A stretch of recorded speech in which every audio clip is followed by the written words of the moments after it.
और एक गूगल खोलने की मेरे भरावां साथ खैर करिए थे यार तुसी आंदे हो मलेशिया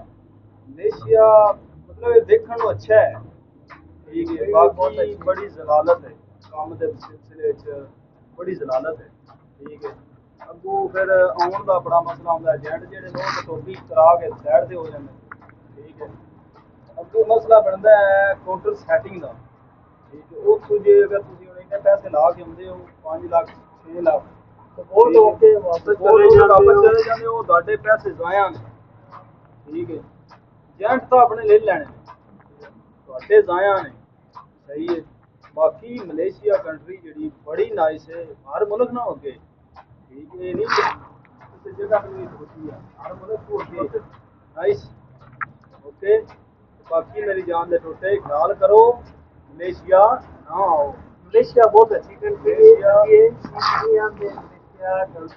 बहुत अच्छा कम के सिलसिले गलत है ओके हर क्या है ओके कम के सिलसिले गलत है जी हाँ जी काम आपको पता है ना गलत है नहीं है कम दो तीन तीन महीने महीने हो गए वेले बैठे तकरीबन मेरे सामने 2 महीने हो गए 2 महीने हो गए ने मैं घर बैठ खा रहा मेरे कितों खा रहा कोई पता ही नहीं लग रहा हाँ जी हालत देख लो चेक कर लो हालत तुम आते हो बाहर जाके बंदा इंज हो जाता है इंज हो जाता है बाहर प्रदेश करना बड़ा औखा है ਤੇ दूसरे नंबर पे काम ਲੱਗ ਵੀ ਜਾਏ ਤਾਂ ਸੈਲਰੀ ਨਹੀਂ ਦਿੰਦੇ ਜਿੰਨੇ ਪਾਕਿਸਤਾਨੀ ਨੇ ਜਿੰਨੇ ਵੀ ਨੇ ਜਾਏ ਪੈਸੇ ਖਾ ਜਾਂਦੇ ਨੇ ਮਹੀਨੇ ਦੋ ਦੋ ਤਨਖਾਹ ਖਾ ਜਾਂਦੇ ਨੇ ਠੀਕ ਹੈ ਅਸੀਂ ਫਿਰ ਕੰਮ ਕਰਨਾ ਹੈ ਜਵਾਨੀ ਢੀਣੀ है तो काम करना